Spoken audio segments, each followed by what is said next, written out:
Hello and welcome to Australian Transformers Weekly. We are the quintessential, that joke doesn't work when it's the third week that it's been in the run sheet. Yeah, we're the Australian Transformers podcast, bringing you Transformers news from around the world and across Australia in Australian accents. And we actually are across Australia tonight, assuming that Max stops moving his microphone. This is episode 240. We are recording live on Friday, July 2nd, 2021. This week we will be talking about we're going to be talking about a lot of collaboratives. I believe. No, I'm not going to go with that joke early. New images of Studio Series and Kingdom figures coming out. Hellboy has joined Rise of the Beasts. Hell has frozen over. All that and more is coming up on this week's episode of Australian Transformers Weekly.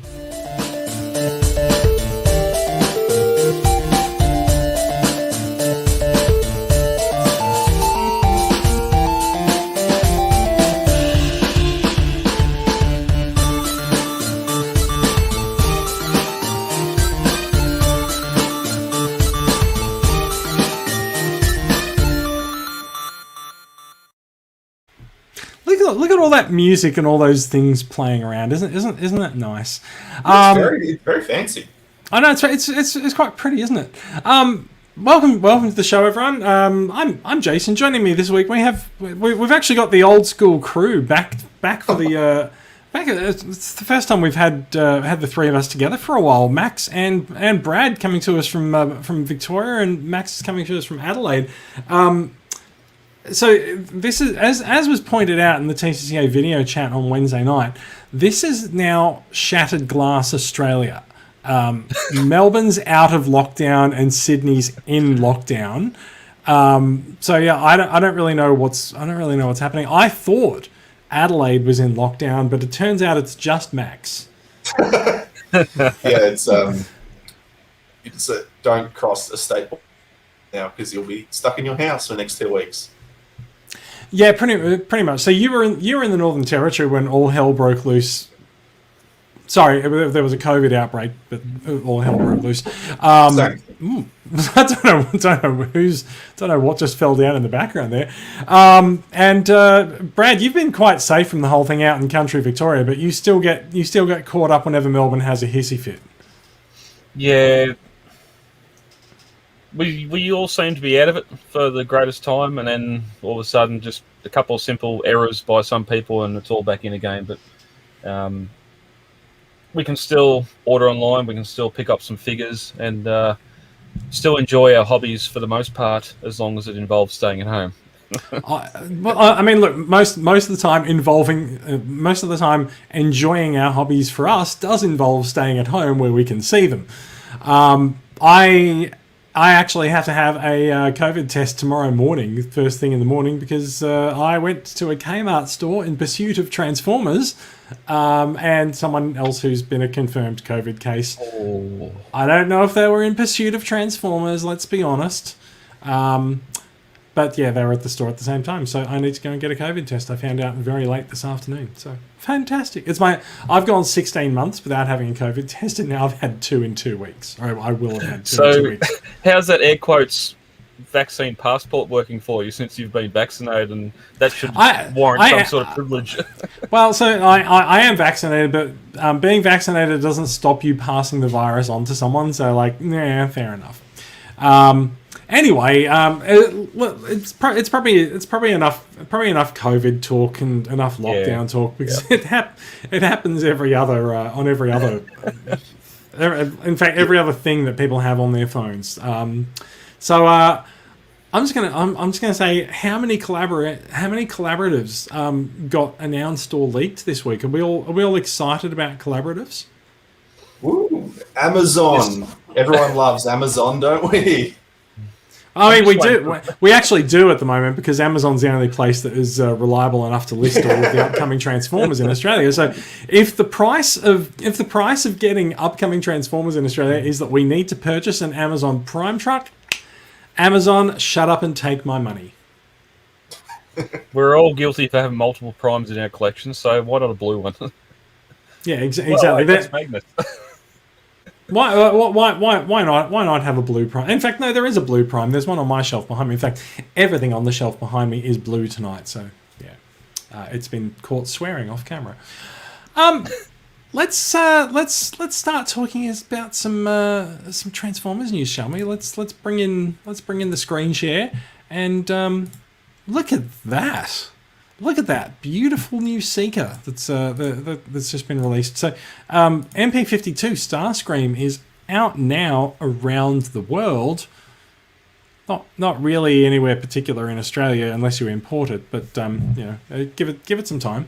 Landed on Craig Moore's desk this week. Craig, you will find Craig in TCCA, and he's very kindly taken him out of his box, transformed him a couple of times back and forth, showed him off for us on the Wednesday night video chats, which was quite a special treat. And he's posted up a lot of photos. It's been noted that in robot mode, the fake chest canopy is covering the fake cockpit is covering the real cockpit. So it's like they didn't move very far with the fake, but the whole thing is covered up in jet mode by just this piece of plastic that just sort of sits there and Megatron clicks onto. So maybe a couple of compromises in the build there, but looks very impressive. Every Starscream masterpiece seems to have this radar dish in its nose. I mean, Brad, you're the person with military background here. Have you ever seen a fighter jet do this? They do that, but not while they're flying. There is the radar and all your sort of forward optics in the front there like that, so that is a real thing, which is why we're still sticking to that original Tomcat design for the alt mode, even if we're going more cartoon accurate for the rest of it. But fair enough. So, I think in the grand scheme of like all of the things that we've ever seen Starscream do, I don't know why every Masterpiece Seeker has this feature on it. But well, him doing that, throw in weird little things on every release. Yeah. It's true. Him doing that would be like Prime. Him doing that would be like Prime being able to take his tyres off because you've got to change tyres on a truck. But Prime doesn't have that feature. Doesn't he? Damn. I'm pretty sure you can't take... Oh, the old MP10, you could take the rubber tyres off the rims, but then crack them and you could never get them back on again. Yes, well, that's true. There's robot mode for Starscream. I'm just gonna say it. He's a great looking bot. I really like him. Mine will be arriving sometime this week. Can't wait. Really looking forward to it. Yeah. I'm guessing lighting here would be why he looks so grey. It's beautiful. Well, he is actually pretty grey. But the lighting is possibly the reason that you can sort of see the color shift on the monitor in the background. But look, we'll find out when I get him in hand and take some more photos as well. But I don't really have a problem with any of the colors on there. He looks pretty amazing. What's his ORP? Depends where you buy him from. So if you bought it from eBay, I think he's $400. I've had him offered to me for about $265 plus importing plus shipping. So I don't think he's too bad. But this does go to a comment that we've actually got on the stream there from Sean Drew. It says it'd be great to keep collecting the Masterpiece line, but the prices are becoming hard to justify compared to store releases. I think by store releases it means retail releases, and it's a very common thing that we've heard in the last couple of years. The War for Cybertron line, the figures have just improved so much quality wise. People keep throwing around the term mini masterpiece. And it's really kind of true for some of them. You're really seeing you're getting a lot more bang for buck out of your retail releases these days. Masterpiece kind of becomes the high end thing. It's a bit of an acquired taste if that's the thing that you're into. It does feel like it's occupying a different space in the hobby than it used to. Like because you even think like 5 years back or so, less. Even Masterpiece would be that one official outlet for something properly high end and like something where you could go to and expect like a near dead on accurate representation of a character. but it was also much, much cheaper. And nowadays, we've got multiple lines around for these characters that are all like almost being universally well received. And like you said, just being treated in the same fashion as Masterpiece used to. So it's kind of like, I don't know how to put it. It's like the scales are tipping a bit, where the Masterpiece line itself is becoming more inaccessible, but the ability to have genuine, like, high quality official figures is becoming more accessible. Yeah, I think in general figures are becoming better, and I mean, what's the saying? A rising tide floats all boats. But the ones that need the boost more are benefiting more from the retail figures getting better. However, even having said that, there's still a particular quality about the Masterpiece line because of its size and its scale that you don't quite get in the retail releases. Yeah, and that's two examples. When Hasbro had another go at the MP11 mold, and their Starscream, I guess $85 you get it for, or under $100, or MP Soundwave, $180 for MP Soundwave and the 5 cassettes.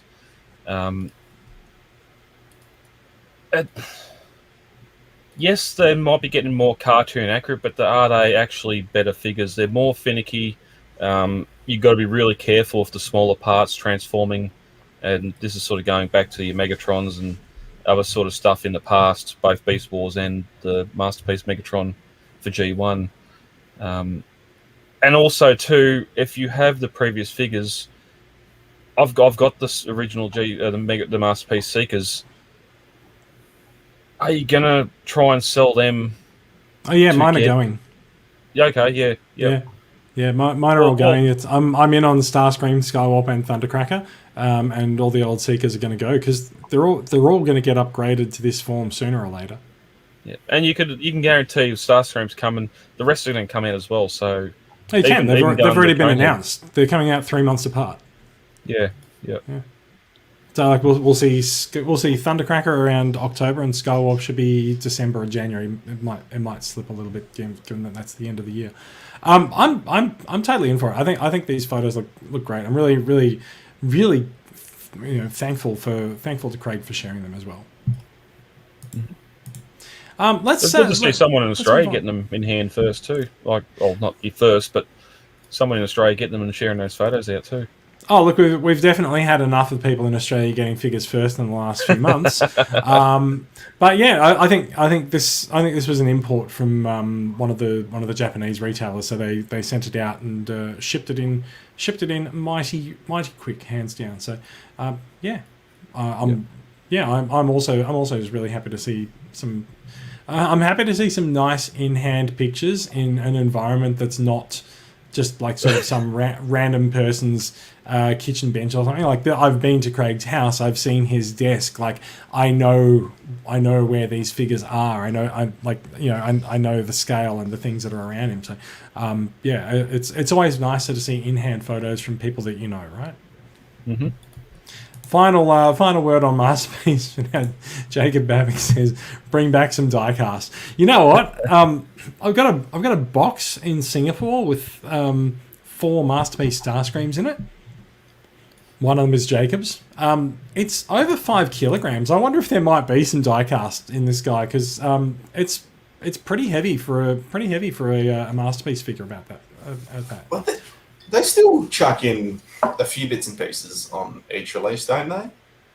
I'm not sure about diecast. I think mostly Masterpieces. I mean, like Megatron's feet, I think were diecast, but I can't really say. We'll see when we have it in hand.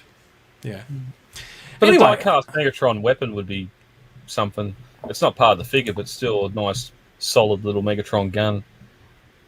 Painted up would be all right. Again, I guess I'm just amazed that it seems like similar to the Matrix. It seems like a gun mode Megatron is like the second most common thing for Hasbro and Takara to churn out because Starscream comes with another gun mode Megatron, and he's not the same gun mode Megatron as every other gun mode Megatron. So it's like I said, it's like the Matrix. It keeps coming back. Keeps on giving. Yeah, and I said it was the final word, but Glenn Reeves also says happy keeping my MP11 molds. So I think there's a good split of people who are going to keep the existing Seekers versus people who are going to upgrade, like myself, to the new ones, and that's fine. Like it's great that we actually have so many options. So you don't have to have the same things in your collection as everyone else. I've decided to go in on the new Seekers. You don't have to if you don't want to. And when you factor in third-party stuff as well, you've got a range of aesthetic options. Like, yeah, it's not just a matter of price point or accessibility. You genuinely can sort of pick and choose what you want.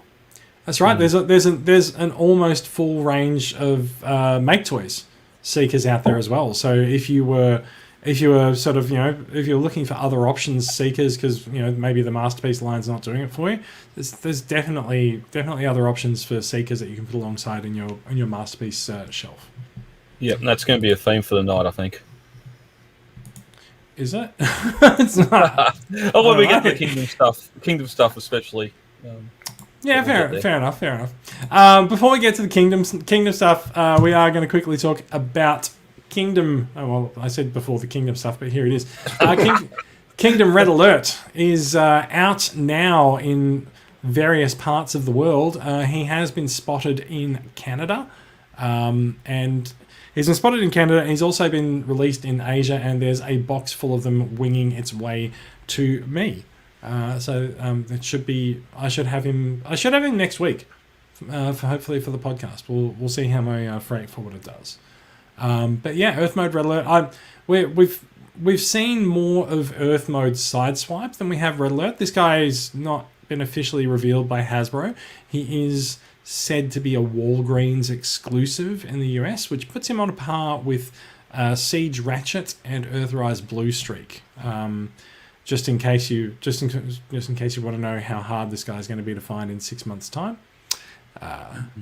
Maybe Siege Ratchet is pretty hard to find. Blue Streak is not that difficult to find, but he's getting more and more scarce now. So yeah, Jason has a box coming to him now. So bid start at $50. Well, they're 28 Singapore dollars, which is about 1-to-1 plus a little bit for shipping, plus postage. See how we go. Anywho, Red Alert will probably be next week's acquisition. So all 12 of them. You think I've only ordered 12 of them? Oh no, isn't there 12 in a box? There's 8 in the box. How many boxes do I? Oh, the boxes. I only heard box. I think there's at least 6 boxes of them coming my way. So for people who are listening who don't actually know what goes on with TCCA's figure acquisitions, is I will acquire figures for members. And Brad, you got a couple of movie figures at, I'm going to say, a good price from being a TCCA member. And so I've been bringing in figures all year. We're at the end of the membership year, and so I can sort of speak with a little bit of authority on how it's gone. By far the most popular figure that I brought in was Earthrise Thrust. That was we brought 70 units of that in and sold it to people at cost price, which was about $68. So We have a big W. yeah, well, I'll just point out my living room has more Netflix Wave 3 Transformers than most individual Kmart stores at the moment. And so Red Alert has been our second most popular thing. There's been 50 people put their hand up for it, and that was pretty much sight unseen, because it was originally just rumored. So he's a popular figure. Really looking forward to getting my hands on him. I really like the Siege Lamborghini mold. I'm really excited to see an Earth mode version of it, because as much as I liked the Siege Lambo, it's getting a little bit boring looking at Cybertronian Lamborghinis all the time. So I could definitely do with looking at an Earth mode one. That phrase, I'm sick of looking at Cybertronian Lamborghinis. That might podcast in the world is saying that. that might be a show title. We'll see how we go. Okay. Let's move on to the actual news of the week, since we've been going for 20 minutes, which is The Transformers website has updated with some photos of upcoming figures, which is interesting because they haven't announced them yet. Could we be seeing Kingdom Wave 4 revealed early by the Transformers website? Very, very likely. So what we're looking at artists' photos of the artwork for Shadow Panther, Waspinator. In fact, we have seen Waspinator. He did leak. Tigertron, who's said to be a Voyager, sharing some engineering with Cheetor, but not just a blind upscale, is very likely. Slammer, who is one of Metroplex's drones, and Pipes, who we all saw coming when. Where's the orange fellow? He's not on my desk anymore. We all saw Pipes coming when Huffer got released. Kingdom Huffer is probably one of my highlights of the Kingdom line. So really, really, I'm going to be happy to see Pipes and put him alongside his bro. So and there's another. So there's the black versions of the artwork and there's the white versions of the artwork all along here. So which of the figures do you guys think you might be looking at, if any? I mean, I kind of expect Brad to go for the beasts. What are you thinking? No. Pipes is a soft spot in my heart. Yeah. Sorry. And no, you're right. And the way that Huffer is, it's going to be another buy for most as well. I still haven't seen Huffer at retail, so I haven't been able to enjoy that figure yet. But as for the beasts,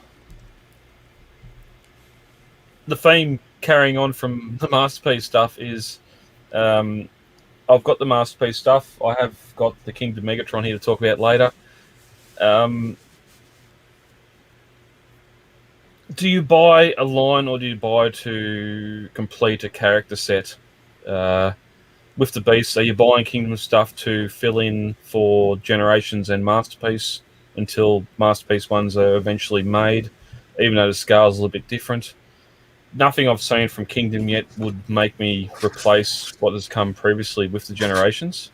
Megatron being different because we didn't get a Generations Megatron apart from the Masterpiece one. Seeing Air Razor in store, she looks fantastic. I want to get that eventually to add to me Generations line and have a Generations Beast line. Cheetor, I can wait until he's on sale because it's Cheetor. Tigertron I'd be interested to see as well, even though I've just got the Masterpiece Tigertron as well, and just have the two separate lines with characters there. But it's not something I'm rushing out to buy. The same with Earthrise wasn't something I was rushing out to buy. I've got a couple now, and we'll talk about them later. Max? Yeah. I don't know. The beasts aren't too exciting for me personally. They're just... All right, let me get past the beasts then. So Pipes. Pipes. I assume he's going to look like Huffer, and I see Huffer in store. Oh, it seems like all the Huffers are stuck in Sydney. Yeah, at least when I've tried, retail's been kind of abysmal recently. Mm. Fair enough. So interesting Pipes. Interesting Pipes and Slammer, perhaps. Can I raise a question with him? Don't know the Metroplex. Yeah. Does this... The previous Metroplex being a Titan class moulded heavily off the War for Cybertron... War for... Fall of Cybertron? Fall of Cybertron. Fall and War were both games, so fair enough, yeah. Yeah, but based off that design aesthetic for the games, could this be hinting... And I'll get the stone tablet and chisel it in a minute. Could this be hinting at a Supreme class Metroplex coming in the Kingdom Earthrise aesthetic, more G1?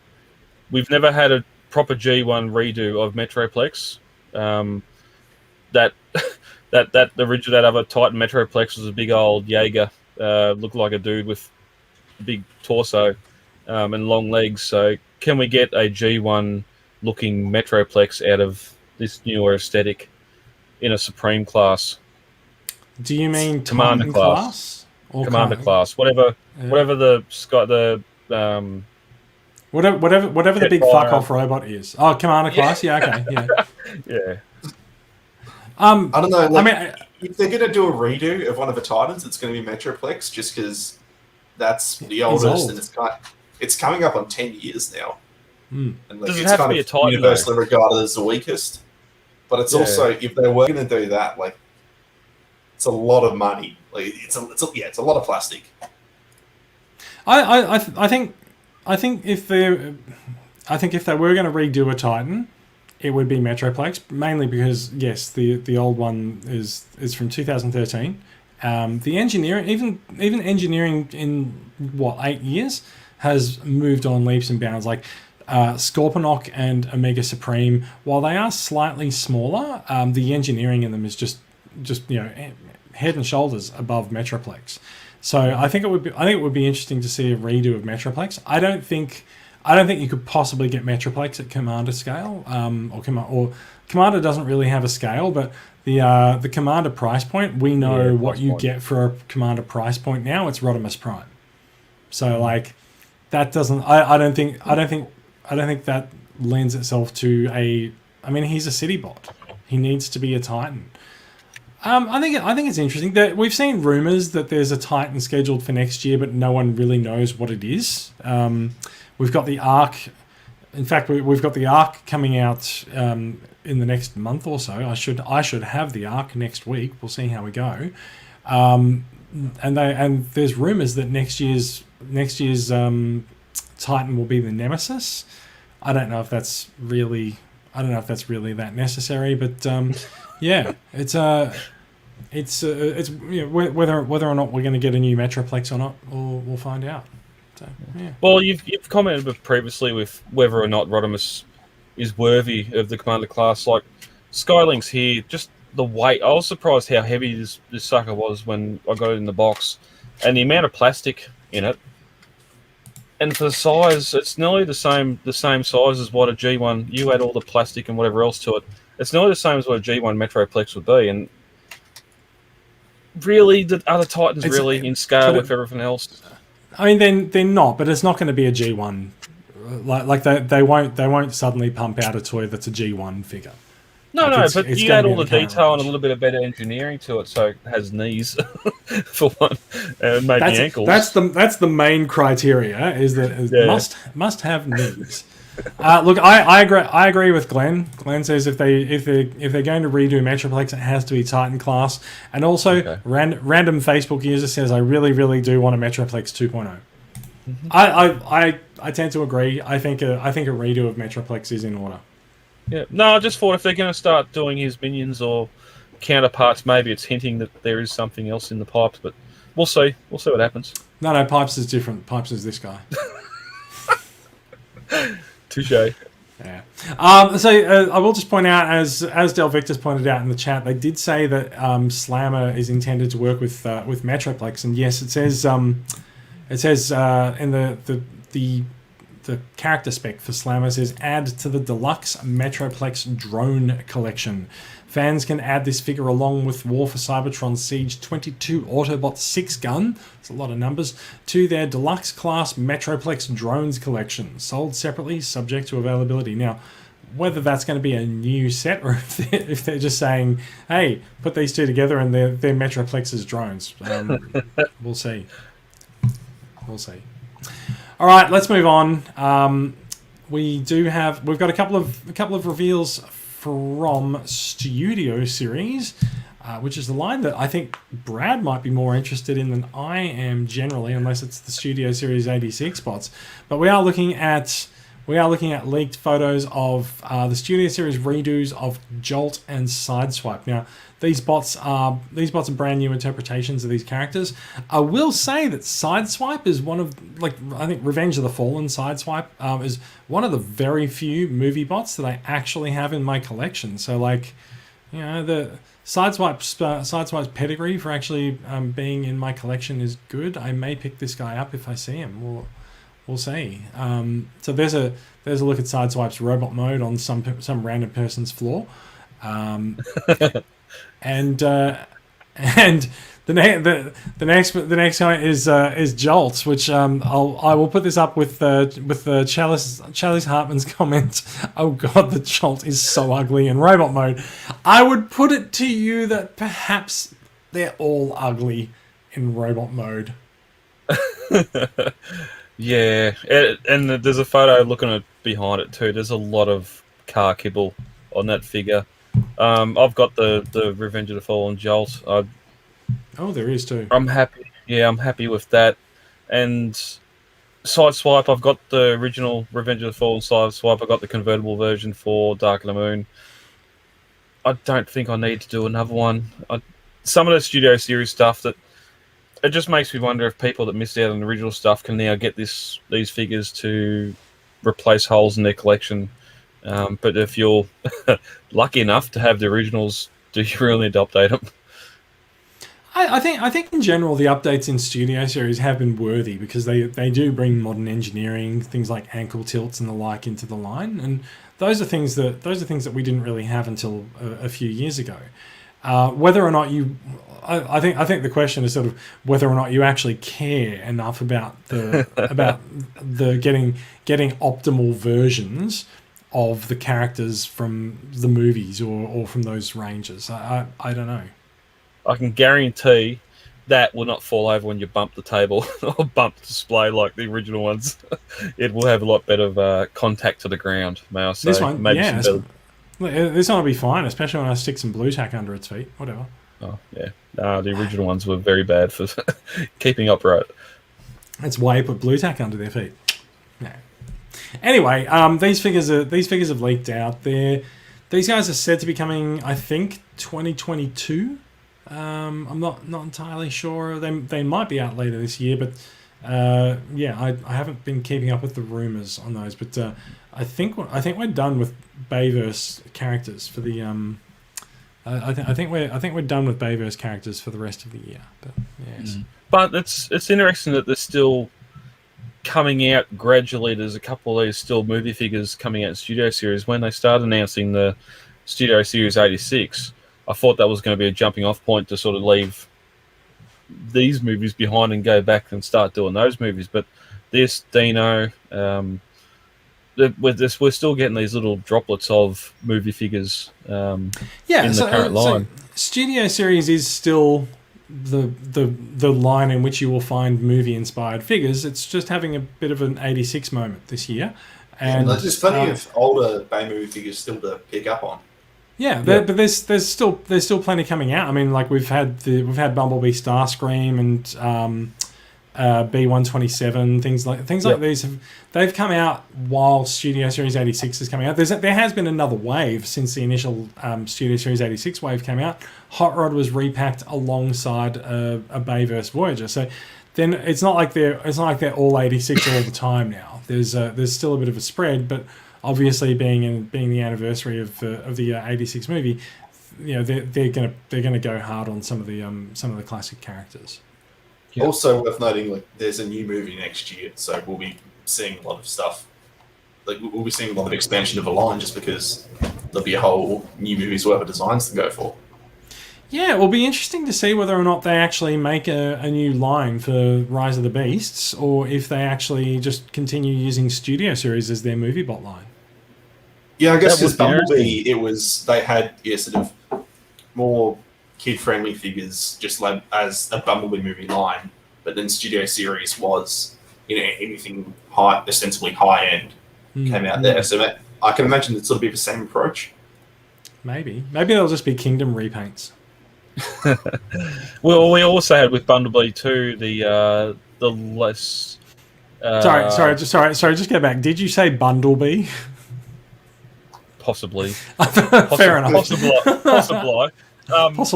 All right. Possible. Had a lot less of the 10 to 15 deluxes of just random figures to fill store shelves and Voyagers. Where it come back for Bumblebee, we only had 4 or 5 deluxes and 2 or 3 Voyagers. No, it was only Blitzwing was a Voyager and Prime. Yeah, but Blitzwing and Prime deluxes. Yeah, so a lot scaled down character list which of course Bumblebee had a lot less characters as well. But maybe getting rid of that Voyager Bumblebee, Deluxe Bumblebee, Legends Bumblebee, Supreme Bumblebee, Flip Changer, all that sort of fluff that we've had in previous lines. It is interesting. You said, Bumblebee had less characters, right? But it does appear that Hasbro financed the addition of 2.5 minutes of CGI battle. Oh, is that your chair, Max? That was my chair. Fair enough. It does appear that Hasbro financed 2.5 minutes of CGI battle to be added to the front of the Bumblebee movie, so that they could use it for figures for the next 5 years. Because now we're seeing that we're going to get Brawn, a bunch of these other characters. Like we've got Starscream. Starscream wasn't even in the movie. That's going to be repainted into a green thrust. There's so much stuff that's coming out of that first 2.5 minutes of the Bumblebee movie, and it's like nothing to do with the actual movie itself. It was just like the battle on Cybertron at the beginning. This is the point at which the Transformers franchise truly turns into Star Wars. You say Hasbro financed it. I thought 3A financed that because they're the ones that have been making all the money. The ones who've been,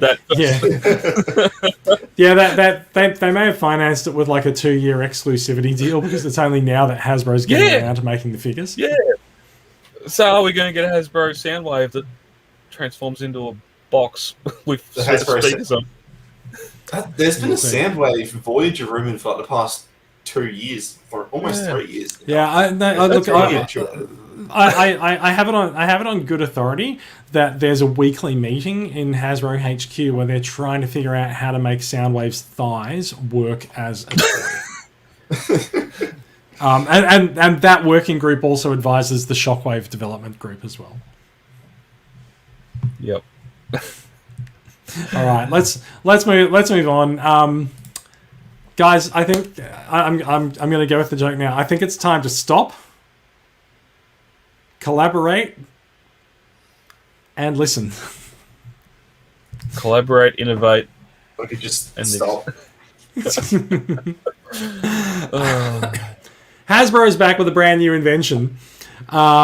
It's the same invention that we've been seeing coming out for a while, but Hasbro took the wraps off Project Park this week, and let me just tell you, if you're anything like me, the second this hit Amazon for pre-order, you were just like, shut up and take my money in 3 months' time when the product ships.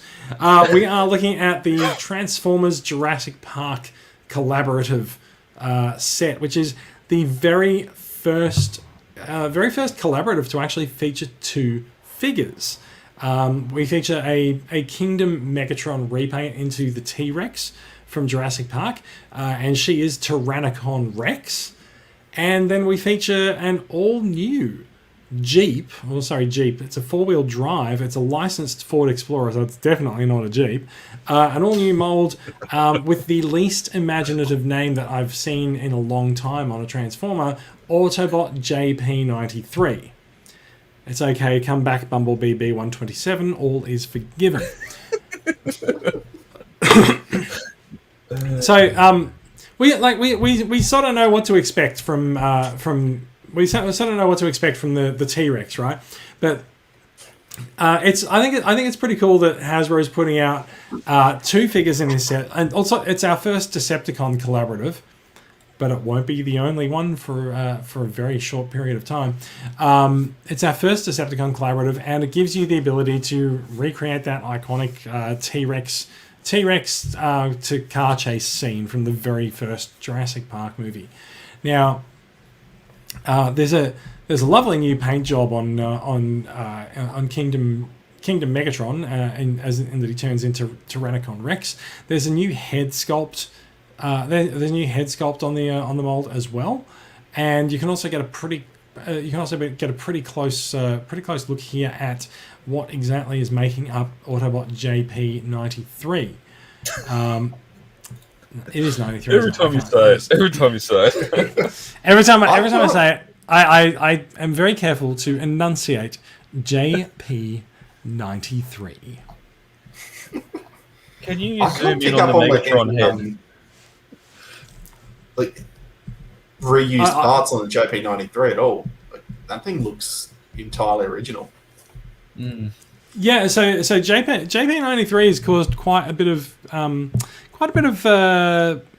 not controversy, just quite a bit of confusion in the community, because people were pretty adamant that we were going to get a repaint of Hound or some kind of a pre-tool of an Earth mode Hound or something coming from Kingdom. But no, it's a new mold. It might be a pre-tool of something coming in a later line. There's some talk that we're going to be starting to see Armada figures come back into the line in the next couple of years, and there's some talk that JP93 might be a pre-tool for an Armada Red Alert. We'll see how that goes. Brad, you wanted to get a closer look at the figure's head. This is about the best that I can get you. Yeah, I showed my son this morning, and he thought it looked much like the Insecticons from Fall of Cybertron. Very likely. I think the head also has a few shades of IDW Grimlock about it as well. It's just pure Screams Grimlock to me. I can't really see anything else. Yeah. Just a stylized Grimlock. It's quite a stylized Grimlock. The T-Rex also has quite a lot of paint applications to sort of take it from the sort of the more cartoony aspect that we see with the purple beast in Kingdom for Megatron, and the red version for T-Rex. It's got I'm going to say a much more realistic looking paint job, but like we don't really know. Yeah, we discussed many months ago when rumours of this may have been coming out. Yeah, there's going to be a retool after the Ghostbusters Ecto 1 Gigawatt for Back to the Future. They're going to do a Jeep. That's going to be a repaint of Hound with the Jurassic Park Jeep colours, and that's going to be it. Just as a bit of backstory from the Jurassic Park side of things, in 2015, when Hasbro done the Jurassic World license, they done a Jeep, which wasn't the best, and then they lost the license and Mattel took over. Mattel done a couple of Jeeps as well, but there's never been an Explorer done, whether it's licensing, whatever happened in the background. Ford would not let toy companies do an Explorer until this year, where we've just had announced, or it should be nearly hitting stores now, a Tyrannosaur and Explorer Mattel playset vehicles, that sort of thing. And now this comes out of left field as well. I wonder if there's been some sort of sideways deal with Hasbro as well to license the rights for the Explorer, even though it's heavily modified. Oh, Brad's turned into a Dalek. Oh, no. No, you're back now. It's all right. Okay. Much like you, Jason, anyway, this is pre-ordered. Whether, like Gigawatt, like Ecto, when it comes out of its packaging, it's nice looking packaging. The package looks pretty great, doesn't it? Yeah. As a Jurassic collector, I'm happy leaving that in the box like that. I don't even need to transform it.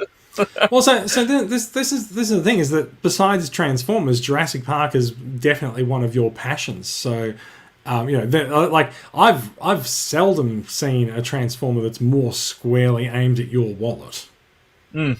Yeah. Yep.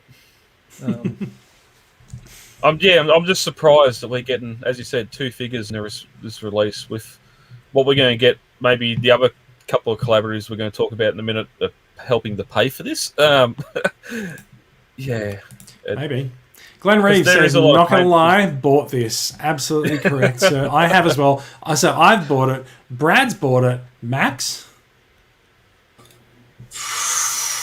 is trying to save money, but Max also likes the first Jurassic Park movie quite a bit, so I don't know. Like you were saying, you wouldn't mind keeping it in a box, and like that's sort of what I'd be tempted by, is just leaving it straight there, because I feel like that, just the way it's presented, is just so much of the appeal. I will also just point out, while we're looking at the box, the T-Rex pen enclosure picture in the back of the box is a Studio Series style backdrop. You can remove that from the box and you can use that in your display. It would remove the Autobot JP93 from your display, so that may be a plus.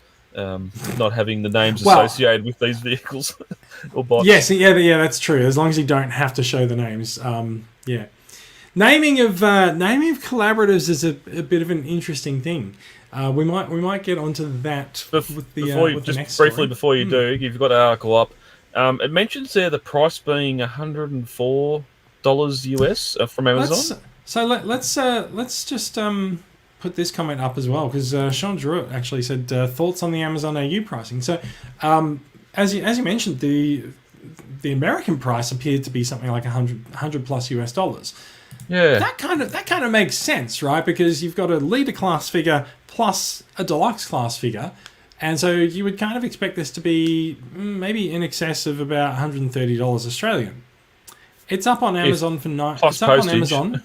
It's up on Amazon for $92. Yeah, so that's what I thought was weird.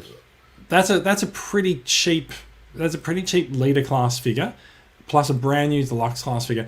If that pricing holds true, if Amazon doesn't just wipe it out all the orders or something, we'll see. But the US pricing did not appear to be in line with the Australian pricing. We'll see what the rest of the world gets on it as well. Like someone may have messed up at Amazon when they put this up, because I did notice that it had the same price as. It had the same price as something else up there, so I wonder if it was a bit of a copy paste error, but we'll find out. Yeah. And given they've done one of these each year, although this year we're going to get a lot more. Going back to Ecto 1, I think I paid $69 or $79 for that. Does that sound right? $89? Yeah, that's about, and probably not $89. I think you probably paid about $60 to $79. Yeah, okay. For that, I didn't get gigawatts. It being a deluxe, it may have been $49. But yeah, like $92 plus I think it was over $40. So it was free shipping, so $92. It was very hard to resist, and I didn't. Very good. Matt, it feels like Max may throw himself headfirst down that slippery slope very shortly as well. Do it, Max. Do it. Don't curse it. Don't curse it. Be responsible sometimes. We'll see how it goes. Look, this guy's due for release in either October or November. I feel like it was November in the press release, but we'll see what it says. We'll see what happens. We'll have by Christmas. Look, given the rate at which we've been getting things in Australia, we'll probably be in Toy World stores next week. We'll see how it goes. Yep, true. Yeah. Let's move on to the next collaborative that we're going to discuss tonight, and this one is especially close to my heart. We had rumors that there would be a collaboration with a real band this year under the name of Project Jam. And of course, everyone thought, "Oh my God, it's a Space Jam collab!" But no, it's a musical collaboration. And of course, the next thing that everyone thinks is that there's going to be a Linkin Park Soundwave come out this year. Well, wrong. It's not a Linkin Park Soundwave, but it is a Soundwave. So we've seen the launch of we saw a misfire earlier on Thursday morning, but it officially came out. Today. American. I'm going to say Colombian is the rumor that I've heard. I don't really know his ethnic heritage, but American singer J Balvin is known for being quite the creative fellow, and so he has personally had input into the design of this Soundwave repaint. So this is J Balvintron, and the cassettes that this Soundwave comes with are called Energia and Vibras, which are the names of two of his albums recently. So he's decided on the color scheme and the names for these figures, and I just think it's absolutely gorgeous. I think Transformers Generation 2 has got nothing on the color scheme on this guy. Like, was there even a G2 Soundwave, or is this basically it?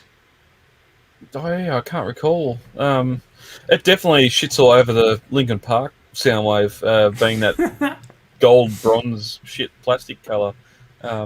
It certainly does, doesn't it?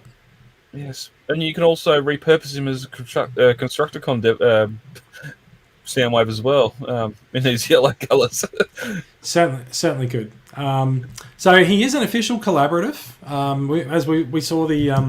We saw the logo on the Jurassic Park. This is J Balvin X Transformers as well. Everything's bright and colourful. Just to be more specific, it is J Balvintron and Energia Buzzsaw and Vibrous Stripes.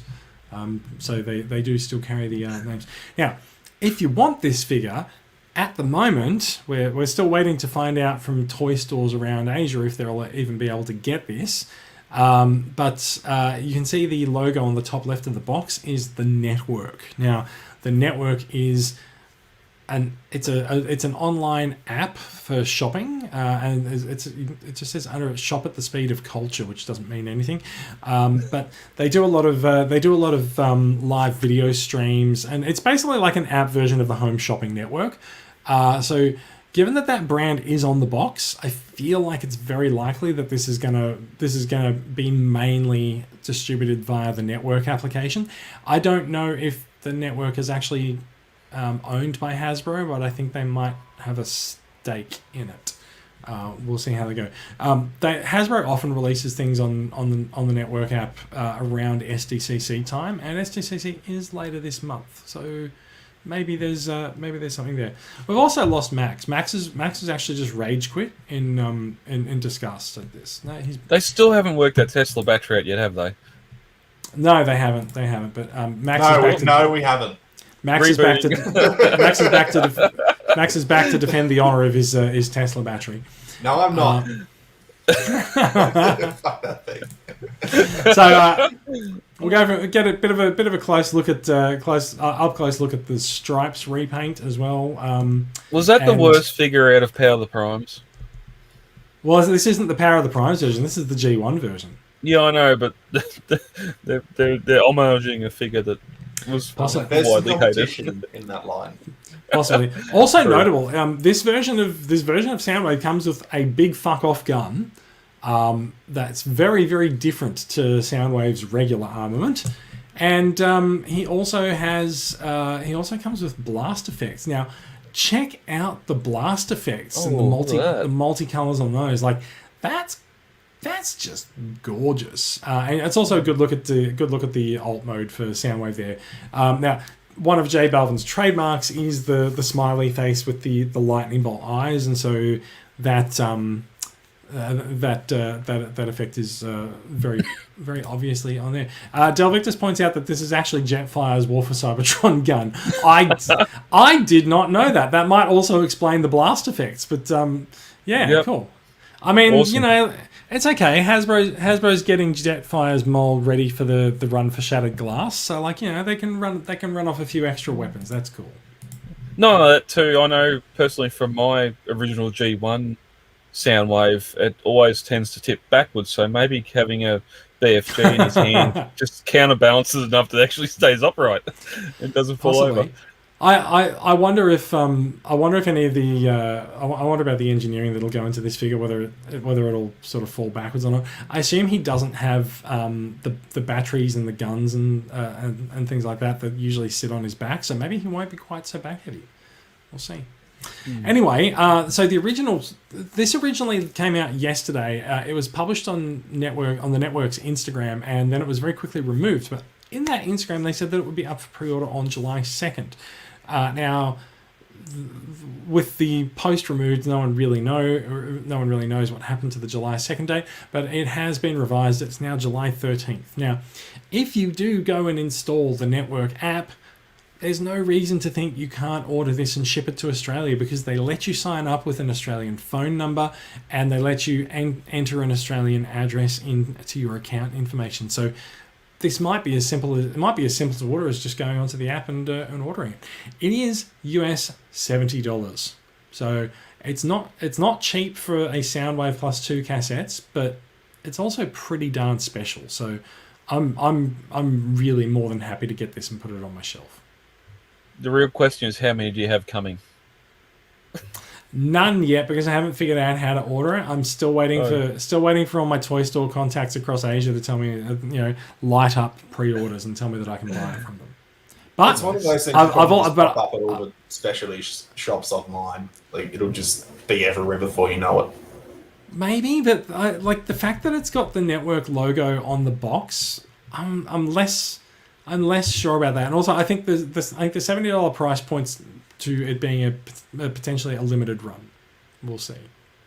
That does seem high. Yeah. Glenn Reeves also points out that in alt mode, Soundwave kind of looks like a close-up of SpongeBob SquarePants. I see it. It is officially Soundwave SquarePants. And we're going to move on to the next collaborative, because we've still got more collabs to talk about tonight. The next one is... This is the thing that I think we joke about this every year, ever since the collaboratives came out. Someone's been like, haha, when will they do the Amazon Prime? Guess what, folks? They're doing an Amazon Prime. There's been a listing with an official description has found its way out onto the internet. There's no photographs of the figure, but it does say it transforms into a licensed Volvo Amazon Prime truck. So not quite the regular alt mode for Optimus. So it'll be interesting to see how they swing that remold, or whether it's just some clip-on parts or something that do this. Includes 2 small Amazon Prime boxes that can be stored in the trailer, because that's the regular efficiency with which Amazon packs their trailers. That entire tractor trailer will have 2 boxes in it, and it contains an ion blaster and a matrix of leadership that fits in the chest, because of course it does. If you can actually get it out of Jeff Bezos's hands. That's an interesting one. I could see him retasking a Last Night or Age of Extinction Prime. Just as that common shape. Yes, it's not going to be the same truck, but it's going to be that sort of general shape of the truck. But then to incorporate a matrix into what we've had before, I don't know. Yeah, I don't know. Well, we'll see. So it says it's a special delivery from Optimus Prime. The leader of the Autobots adopts a new mode and presents himself as the iconic Amazon Prime truck. He believes that every sentient being with a Prime account has a right to fast delivery. Optimus has really taken a bit of a step down in the moral compass stakes over the last few years. He's ready to protect his shipments from all threats. Optimus Prime brings his ion blaster and a matrix of leadership that can be inserted into the character's chest. This is the thing, right? If something happens to the matrix of leadership, Prime will just order another one off Amazon. we know that there's plenty of them. Same day delivery. Possibly. Maybe he just orders it and it materializes in his trailer. So, Magnus that. No, he can't. Magnus can't deal with that. It could be an easy, just let's do the Earthrise Prime again, paint it blue, white cab or blue cab, whatever else, and go off that. But the fact they're saying it's a licensed Volvo, yeah, that tells me they're going to use an Age of Extinction or the Last Night Prime somehow. I think it'd actually be cool to see one of the Studio Series figures get repainted into a collab. Like you said, we all expect this to be an Earthrise Prime, but if it's not, doesn't that make it a little bit cooler and a bit different? Also, we have seen Studio Series Jetfire, which that figure is a hot mess of parts going everywhere, retooled quite nicely into Ultimate Expanse, which looks a lot more traditional Transformers-y. So maybe there'll be a bit of remolding, making him less kibbly. And you did mention before too about I've forgotten his name now, the Explorer being a completely new mold. Maybe this is going to be a new mold as well, and they've got some sort of after tooling for other figures down the line. It is also possible, because we have heard that there's more figures from other lines coming into next year's product line, so we'll see. Sean says Optimus is a sellout, but seriously hope they don't sell that many, because this one's a little bit on the nose. Like, he's not. You're not wrong, but also, I mean, it's a joke that the community has every time Prime Day comes around. Like, we've seen the memes going, Optimus Prime died so that we could have cheap deals on Prime Day and stuff. So it's like, I feel like the community has a bit of fun with Prime Day and Optimus Prime and things like that. So I'm not really that fussed if Hasbro and Amazon want to jump in as well. Bearing in mind also the alternate universe Dead Optimus Prime was also an Amazon exclusive last year as well. So it's not like Amazon's a stranger to the Optimus Prime mold. And there's been a lot of collaborators over time too, where we haven't had much issue with. So it's just we're getting a lot more frequent now. I'm definitely looking forward to the Katy Perry to Taylor Swift and the AC/DC Soundwave coming out in 2022. Mate, can you imagine what maybe all the music collaborations will be just like repaints of Soundwave. Isn't their own stickers or designs? Yeah, wouldn't that be insane? Like that could be a shelf in and of itself. Like just give me another Soundwave, make this one the AC/DC one. I'll buy it. I'll keep buying them. I don't mind. Oh, just stick to the A's. AC/DC, Journey, whatever. If they had their own versions of Soundwave, I'd buy it. Again, take my money. It wouldn't be massively accepted, but I'll be there. We'll see. All right, I think it's time for us to talk about the weirdest collaborative. And can I just point out we've already talked about this one? Yeah. So it's time to talk about the weirdest collaborative yet. We don't actually have a photograph of it. We don't quite know what it is, but we do know that there is a Dracula. There is a Universal Monsters Expanded Universe series that went so well. Well, I think this is actually just a sign of how well the licensing deal with Universal went to get Jurassic Park. That they're like, fuck it, you can have Dracula as well. We're not doing anything with it. There you go. Yeah, I feel like Hasbro was, they went in for the Jurassic Park license, and they're like, now we've got this as well. Someone find the Mind Wipe mold. We're going to get it out. Here comes all the Fast and the Furious Transformers. I'm personally looking forward to the transforming tornado from Twister next year, but that's next year's news. Hang on. All right, let's get to that because you said something in there that I want to pick up on and go back to. Okay. But this Dracula is it's described as an undead Decepticon, Draculus, because every Decepticon ends in US. Comes with a cape, a blaster, an impaler claw accessory, and it's black and white. Now, this is all very much based on like an old VHS Dracula movie. And so the packaging is also inspired by a videotape copy of the movie Dracula. So just so you don't think it's Bram Stoker's Dracula, right?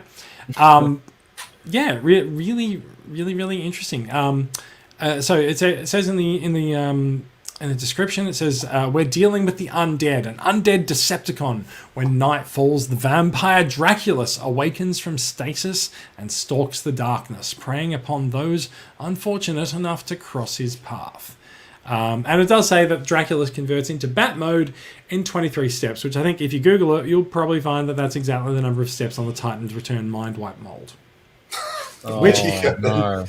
Which already got a re-release this year or last year as the Retro Headmaster. So it's not like Mind Wipe is far from mind for Hasbro. Yeah, we'll see how it goes. It is perhaps the farthest backwards reaching collaborative that we've seen. This one goes back to the 1931 Universal Pictures Dracula movie. Which, if you do the maths, if this guy is going to come out this year, which he might come out this year, it does make it the 90th anniversary of that movie. So that's not. Thank you, someone, for doing it. Del Victor says, I did Google it and it's not 23 steps. Maybe the cape adds more.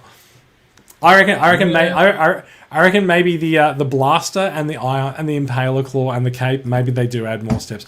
The question is, how many steps is it? I'm just gonna I'm gonna wait for a comment to come back in the chat, and it's probably not going to come along. So I'm just going to move on. Well, I'll fill in the space. When I first seen this, I was thinking Siege Magnus, but it didn't come with a cape, so that was out. Was that because he's dead? Yes. And then I was going to, I can't remember what, but there was something in Prime with a zombie. It had all the Dark Energon stuff. No, it was. I thought it was after that. It was. So there are a bunch of zombie bots in Prime, like Cliffjumper with Dark Energon and stuff. Yeah, but then I had the Fort of Silas breakdown as well, and that wasn't really a zombie, so I wasn't going back all the way to Mindwipe. Anyway, I was trying to think of what Transformers had capes, and yeah, I never thought of Mindwipe. Officially, the number is 16 steps. So Mindwipe transforms in 16 steps. So that's 7 extra steps for that cape, the blaster, and the Impaler Claw. And also probably, in fact, can you imagine what will happen? Remembering that Mindwipe was a headmaster, you know who the headmaster's going to be. Igor? No. I was going to the headmaster will be Dracula himself, but yeah. But also that might also account for some parts of the transformation process if you have to transform the head. While we're on Universal Monsters, how far off are we in the next anniversary of Jaws? Are we going to get a shark bite? Not shark bite. What's his name? Skybite. Skybite. Are we going to get a Skybite in the original? A quick Google says Jaws was released in 1975. I knew that, but I need to know how many years were from between that to now. Well, in fact, in 2025, it'll be 50 years. 50 years. Mm-hmm. So give them time to make a new Skybite figure, and then give them time to release it as a collab in 2025. Done. You heard it here first. We're doing Beast. We're bringing in the Marta stuff and RID. So yeah, we'll see what happens. Yeah, look, I guess technically being a bat, Mindwipe is still on point for being a Beast figure. Mm-hmm. All right. So that's the collabs that we know about. Now, I want to go back to something you said earlier, Brad, because you said Transformers Fast and the Furious, right? Like, have you ever heard of two franchises? No. Have you ever heard of two franchises that should be mashed up more than Transformers and Fast and the Furious? Like, I swear, if a listing appears on Amazon that even has those two words together, I will order it instantly. I do not care what it is. I don't understand. It'd be the perfect bridging for Mask. Yes. Yeah. It's all right. It should have been. I don't. You talked about the Beast stuff last week. Yes, we're on that anniversary. We're getting all the Beast stuff with Kingdom, nostalgia and all that. But for the franchise to succeed, it needs to grab on to this ridiculous money that the Fast Saga is bringing in, and and do that, because this Transformers nostalgia, leave it behind. We'll do that in the toys. Movies, get on the Fast and Furious. We're in space.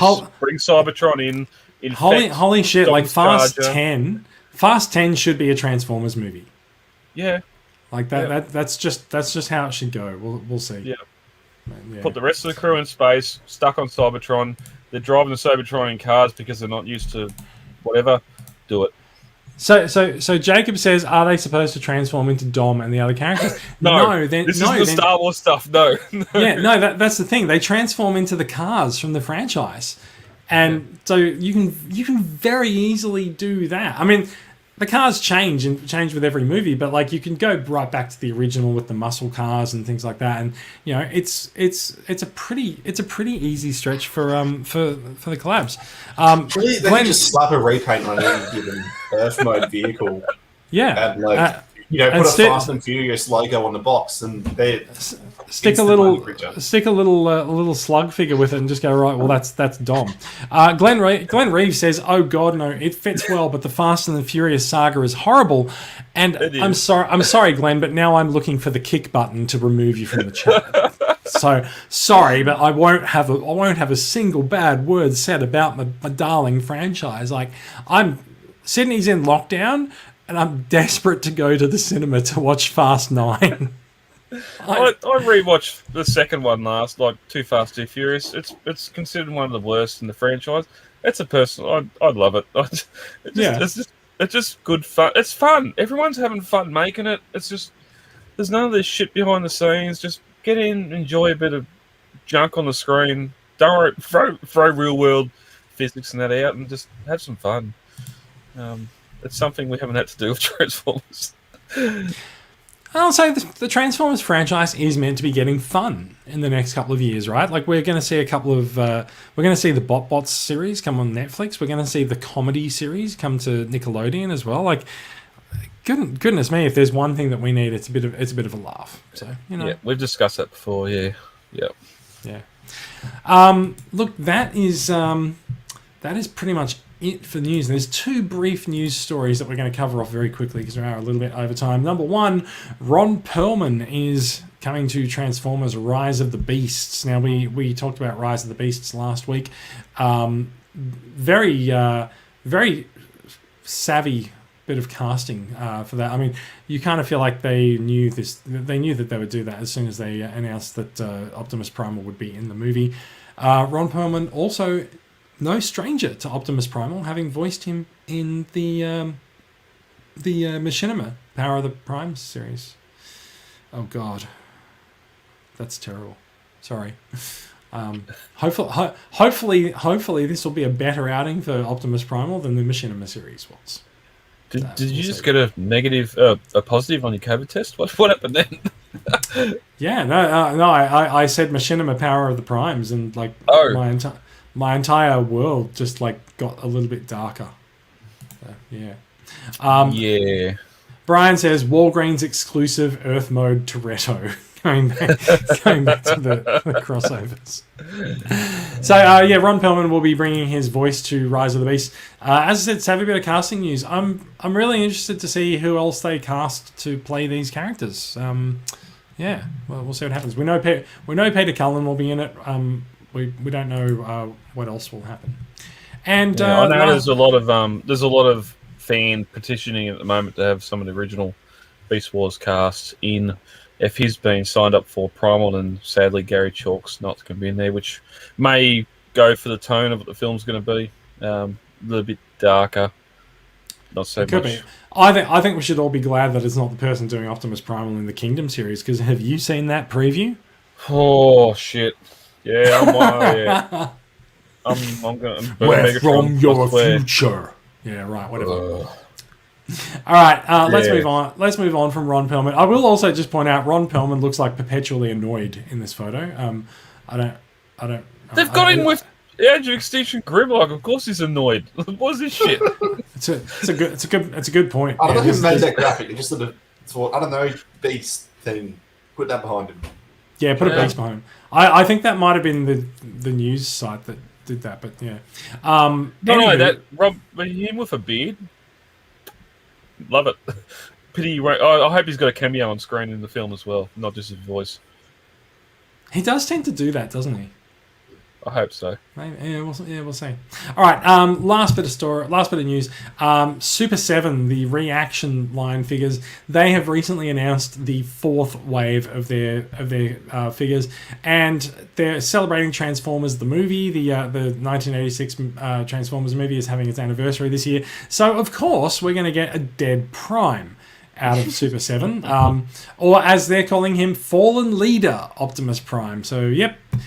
So there's a set of 4 characters. So there's Dead Prime, Galvatron, King Starscream, which we have seen the term King Starscream thrown around a lot lately. We are expecting a King Starscream to turn up in the Studio Series line as well. So King Starscream with a registered trademark directly after him. Yep, that sounds good.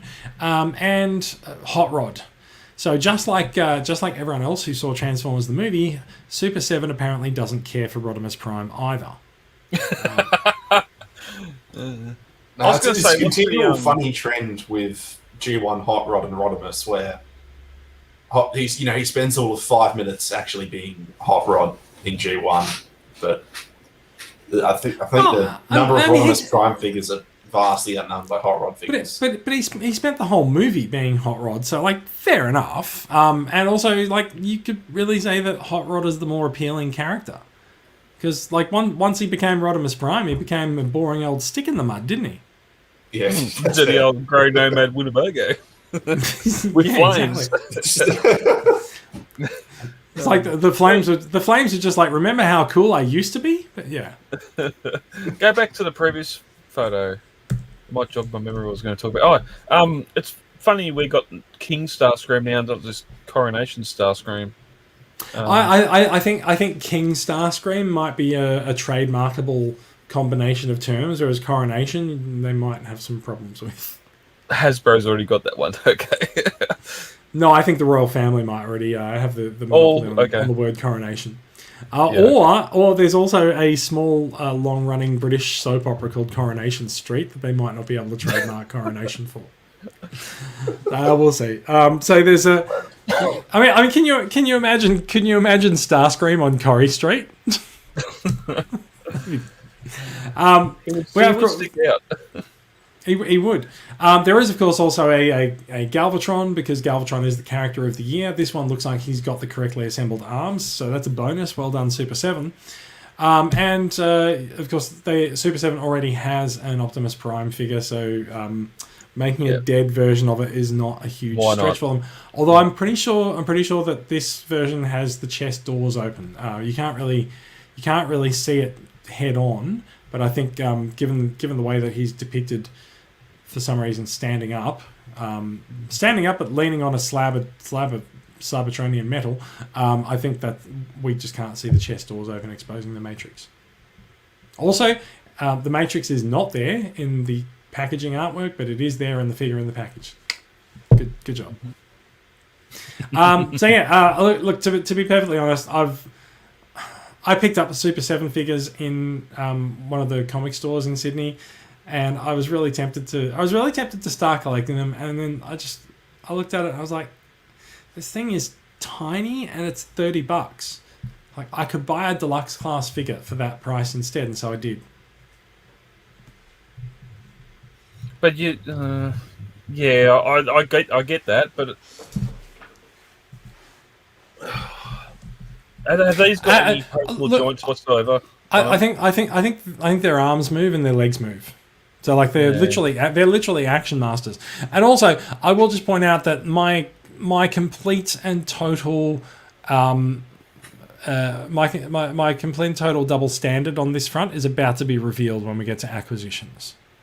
All right. Let's do it then. Let's do it. All right, that is it for news. We've finished news, so that's cool. I'm not gonna go first on acquisitions. I'm going to volunteer. Who's going to go first? Brad, how about yourself for acquisitions? What you got? He's got a healthy amount. Is that all your acquisitions in the background? Yes. Start small up first. The little Soundwave. Core Class Soundwave is proving quite elusive for a lot of people to pick up around the country. What's your thoughts on him? The little feet are an issue just because... That's how they're meant to go. They're supposed to go up, are they? Yeah, they're meant to be like that. Okay, they go like that. You'll mention before about that one. He's not meant to be horny on main. It's okay. He's got his gun, the battery on the back.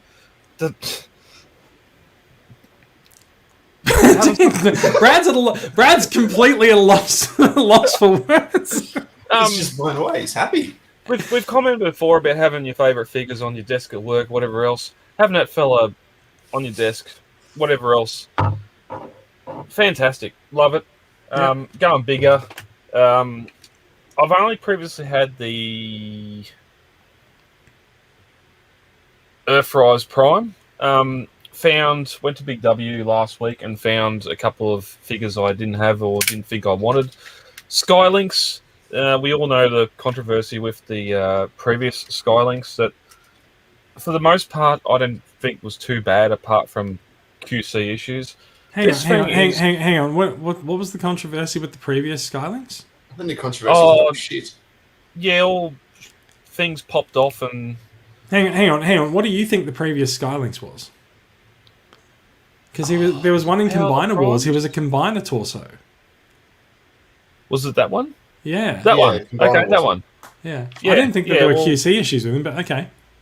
Well- I like Max said. I thought he was just like I mean, he's basically a Silverbolt retool, so you know.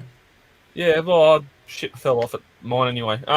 But the weight, that is an awesome shuttle He's very mode. hefty. Yeah. He is. He He's sure just- is. Like that is that's not solid, but that is a lot of plastic.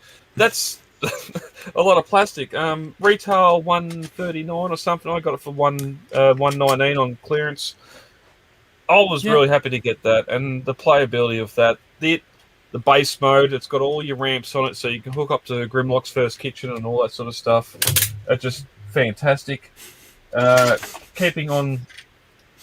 Sorry, no, I can't let it go. Which figure is Grimlock's First Kitchen? Blaster or Soundwave? Soundwave, whichever one of those. But I was assuming there was something there which I just didn't get. No, but I've heard that joke I want to for know. 2.5 years. Yeah, that's great. Magnus, I haven't bought a new Magnus since G1. I got Citizen Stack. That was my masterpiece version. Didn't get the Power the Primes one also. It does a good job for being a Magnus. It's G1 accurate. There's not a massive backpack on him. It has the white Prime as its core mode. I'm not quite sure why we're still trying to be a car carrier when we can't carry cars. Plural cars, not car. It's kind of the general issue with the War for Cybertron trailers is that they're not very big, right? I reckon it goes back to Armada with Magnus, but anyway. Yeah. Yes. I've got the Masterpiece version. Again, Big W having the leaders for $44. I couldn't say no. I got him and Magnus for $44. Apart. Fantastic. 88. So I mean that's less than half price for a leader. Like at I've that got point two for you'd the be price of one. at that point you'd be stupid not to grab them just to try them out, right? Yeah. Dinobot was there. His Dino mode screamed a lot of the $9 KO I got from the service station. I didn't buy him, so I'm not going to go into that. Megatron's great. This wasn't for $150, so being able to play around with this, my Masterpiece Megatron's still in the display in Dino mode because I'm too scared to transform it, fear of breaking it. It's fine. It's going to go in my display with my original Masterpiece and the Generations stuff. It'll go good next to the Rhinox, the what else is in there? Waspinator, those sort of things, and hopefully I can get some of the missing pieces from Kingdom to put in there as well. Lastly, Jason, because of you, I was able to get this big bastard put together finally. We've all seen the Studio Series Devastator. Jason, you're able to get me Mixed Master and Overhaul from Singapore. I still prefer the figures individually. The young fella unfortunately wants it as Devastator. So He wants it combined. Fair enough. Yeah, wants it combined. I was sure when we were talking about because those last two figures, it's been hard to find them. So I managed to import them from Singapore for Brad, and I was sure when we were talking about this that you were adamant that they were going to remain on your shelf in individual robot mode because you didn't want Devastator, but no, Devastator you have. Sit there, lamb chop. Yes, well, and I've jokingly said over the years as well that Revenge of the Fallen Supreme Devastator would be my Devastator, stay in Devastator mode, and these fellas would be all the individual robots. Going forward, I'm quite happy leaving him in Devastator to kick that Play School one out, and the original Revenge of the Fallen Mixed Master Long Haul. Bone Crusher, and that's it. And Demolisher. We've seen them with robot modes in the film, so they'll be my Constructicons to have in robot mode. None of the extra figures. Scrap metal should have been Age of Extinction and should not be part of this. I wish we got a Scrapper because we've seen Scrapper go down to help revive Megatron. But the rest of them, High Tower, we never had a High Tower robot mode. We never held a Overload robot mode, so I don't need robot modes of them in this display. But he's here. I've got him. Thanks to you, Jason. He's now complete, and You're very welcome. I can now put him in the collection with the rest of the movie figures. Fantastic. All right. There. So where you sat him on the back of the couch, I thought you were going to be able to like reach down and do like a ventriloquist style thing, and you can have a discussion with Devastator while you're sitting there. Yeah. The original Supreme Play School version, I could put my hand in his mouth and go rah rah rah and make noise and do all that, but yeah, unfortunately he's not here right now. So unfortunately, because he never shuts up. Well, the superior engineering means that you can no longer do that. So, yeah. Yes, superior engineering. Alrighty, Max. It's your turn. You've got a very special figure. In fact, you've got a figure that Brad just showed off a different version of the character wise. I know it's a lot of Ultra Magnuses coming out at the moment. Everything's coming up, Magnus. Magni for the win. This is Iron Factory's Ultra Magnus, but it's the other Iron Factory Ultra Magnus. So, like, one of the earliest figures was City Commander, just sort of like a pretty standard G1 Magnus. This is City Commander Final Battle Armor, I think they call it, which is based off of short-lived Magnus appearance from the IDW comics. And it's kind of just brilliant. Like, this is maybe one of the single greatest figures I've ever owned. It's legitimately incredible. That's one hell of a great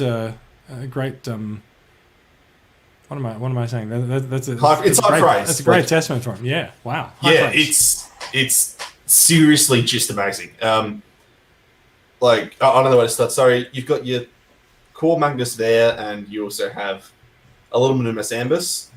If I get the one issue out of the way, I don't think that Minimus Ambus's integration with the overall package is all that great. He's a little tricky to tab in robot mode, and he doesn't really settle that well in vehicle mode, and his transformation in and of himself doesn't lock together all that well. That being said, the figure itself, if you ignore the transformation aspects, is like it's tiny. It's like less than 5 centimeters tall, but it's just full of posability, tons of little paint applications. It's just this great little action figure. But the thing is, it doesn't integrate all the way with Magnus. But in Magnus, it just functions entirely by itself. You can transform this entire thing back and forth, no worries, pose it around, no worries, without Minimus Ambus in there, and you can barely even notice that there's a cavity in the middle of the chest. It's like, you think about Iron Factory, you think about small little figures that are very sturdy, very well put together. This is that just blown up to a Voyager scale in order to scale with our other Legends figures. And so it just means that it brings all of that with it to a whole other level. Like, the build quality is just seriously phenomenal. It's like rock solid, nice, high quality plastic. Like, you hold this in your hand and it just feels like this isn't something that's going to break on you. Tons of nice little paint apps everywhere. Posability is just insane. Like, for what is ostensibly still a Legend scale figure, but realistically it's the size of a Voyager. He is an impressive size for an Iron Factory figure. Yeah, he's like double. He's double the size of more than double the size of any of their other figures. But yeah, transformation is beautiful, like super simplistic, straightforward, with a ton of little intuitive little details that aren't all that necessary. But then you add it in there, and it's just this little icing on top. Great integration of the accessories. So this modular weapon system where you can reconfigure the guns however you want them. You can have them turn this into a hammer, all sorts of stuff. Lots of little pop-out details all over him, like little missile pods on his legs. It's just, it's just crammed full of detail. Armored to the teeth. Yeah, armed to the teeth. A lot of Ultra Magnus figures have been armed to the teeth, haven't they? Like, as far as Ultra Magnuses go, this is by a country mile the best one I've owned. Suitably impressed. Yeah, and that concludes my running theme of the night. Just we're in a real good position at the moment with just third party, official, being able to fill our collections with figures we want, characters we want to represent. There's some great representations of those characters out there, whether you're paying for the Masterpiece stuff. Even what was the Takara box set for? Was it $450 or something for Devastator to buy all the figures as one? Like, there's third party companies now releasing their versions of each Constructicon for $100 each or something. For $500, you can have. You can have it for less than that. It was dirt cheap for the I think it was close to the end of financial year sales from, I think it was Zabby. It was something like $150 or $170 or something. It was ridiculously good. Okay. Yeah. Well, we'll leave that little thread behind. But being able to just fill your collection with all sorts of little random stuff, whether it's official, whether it's third party like that. I'm still trying to get some of the little legends. I can't remember who done them now. Bad on me. But just to fill your collection with some of that stuff, it's great. And having that Magnus, that looks great. Shoulder pads and all. Excellent. All right. I need to reveal just the lengths of my hypocrisy when it comes to criticizing the Super 7 reaction figures, because my big acquisition this week is the Zoteki the Zoteki Transformers G1 figures, there's 6 of them out at the moment. There's Prime, Megatron, Bumblebee, Starscream, Grimlock, and Soundwave, and these guys are completely immobile little PVC plastic statues, and they sit on base plates that go together and form a battle scene. So I've been quite enjoying taking them out and getting them out and taking some photos of them. So I've got some up close photos of them all here. You can see the sort of the detail of them. They're about the size of a small deluxe figure. And they've got a nice little amount of detail to them, but in general, like, it's a nice cartoon aesthetic, and that's sort of a look at how the Decepticons come together. So you can see their base plates all sort of joined together. There's little blasts and explosions dotted across the landscape. Soundwave's launching Laserbeak. Megatron's firing his gun, and then you've got the Autobots that their plates also sort of hang together. So you've got Grimlock breathing fire and Optimus and Bumblebee firing at the Decepticons.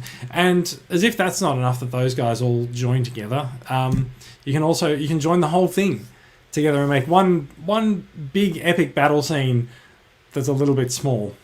But I just kind of like that. I just kind of like how. I like how they all hang together, and they're a little bit small, but they're just a bit cute and a little bit fun. So this is my little non-transforming indulgence for a little while. And when I said, I saw the Super 7 reaction figures and I decided not to buy them. Well, these are a good deal cheaper than the reaction figures, and they're a lot larger than them as well. So I'm okay with the hypocrisy. And also, I got them for 20% off. So recommended retail for each of these guys is $20.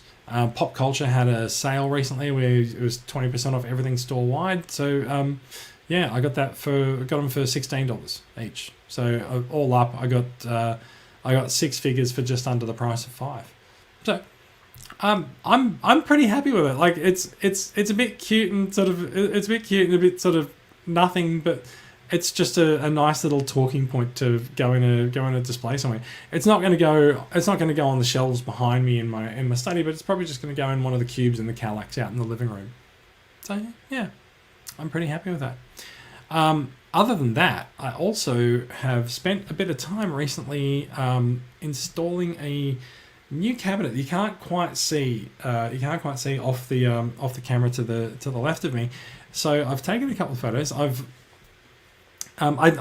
do have to say, I've for a long time I've subscribed to having Billy bookcases as my main collection display, and this year I've reneged on that and I've gone for a glass display cabinet because I did manage to get one for a very, very good price, and so I've come to the understanding of how to sort of position figures in a glass display cabinet. As you'll see with some of the photos, I haven't quite worked out how everything hangs together just yet, but I'm getting there. So I've decided there's 1, 2, 3. There's 5 display sections with different shelves in the cabinet. It's a mirror finish on the back of the cabinet, and I'm not sure that I'm going to keep it that way. Yeah, so I've got the Seekers back out. I've got a nice little display of all the generations Seekers going there. So pretty happy with that. You can see below that there's another shelf nearby, and I've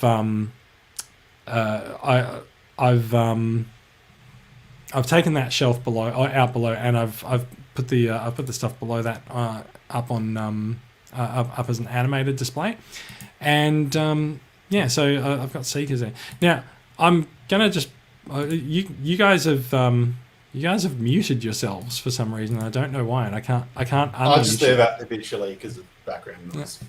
Oh, fair enough. I just had a downpour of rain, so I was stopping the thunder. Fair enough. I commented.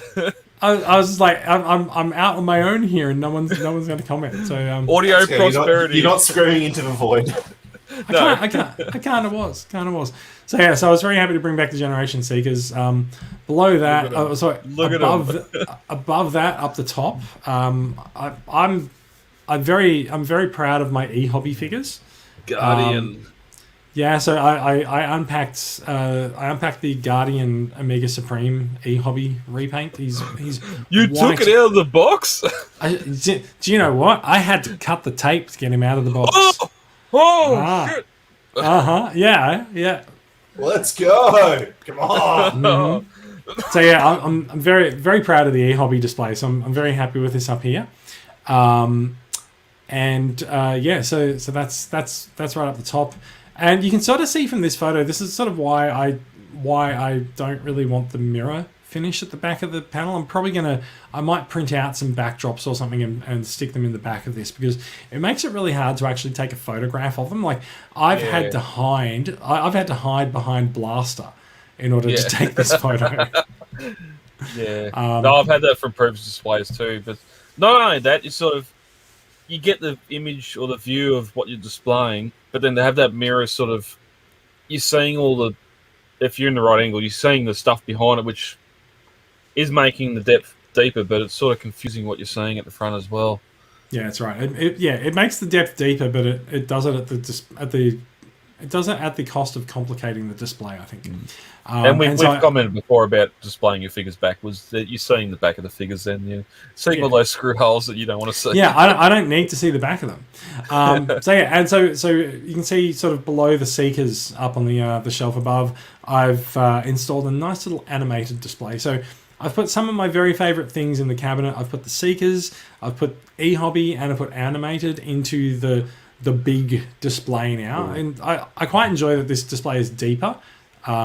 But also you got to be careful of the domino effect and stacking up too many figures. But I feel like it's going all right. There's quite a mess of risers and acrylic behind these characters here, and I do need to simplify that a little bit. So I'm going to spend a little bit of time working out how to do that in the next few weeks. So I'll see how that goes. And the other two shelves I've got Masterpiece figures on, but I'm not quite ready to show those shelves off yet. So we'll see what happens. I might wait until Starscream arrives and put him in there and then show off. So we'll see how we go. So yeah. So that's been my acquisitions for. Well, the cabinet's been in my house for quite a while actually, but it's only in the last week or so that I've actually managed to move it into place and actually put figures into it and start trying to figure out what goes in there. And also that's had the knock-on effect of if you can see the shelves behind me, there's quite a few gaps now, and so I've now got a few more options for what to do with the shelves behind me and figures and things that I can display on there.